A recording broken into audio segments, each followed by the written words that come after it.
Okey, jom kita bincang pasal meta message. Ini konsep penting untuk pengurus baru macam anda. Soalan ni nampak simple kan? Tapi jawapan dia, itulah yang tentukan pandangan tim pada anda. Selalunya ada jurang antara apa yang kita cakap dengan apa yang tim kita nampak. Komunikasi senyap inilah yang kita panggil meta message, satu konsep dari buku NLP at Work. Sebabnya mudah je. Tim lebih percaya apa yang mereka nampak, bukan apa yang mereka dengar. Sebenarnya, tim anda sentiasa perhatikan 3 isyarat senyap dari anda. 3 isyarat tu ialah persekitaran, penampilan dan juga tingkah laku. Pertama, persekitaran. Adakah suasana tempat kerja anda menyokong kolaborasi dan idea baru? Kedua, penampilan. Imej profesional anda tu, adakah ia cerminkan nilai syarikat?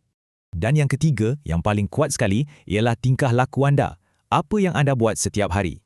Okey, so macam mana kita nak pastikan tindakan kita selari dengan kata-kata kita?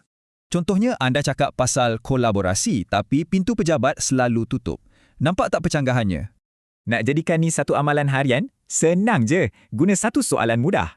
Setiap hari sebelum balik, tanya diri sendiri soalan ni.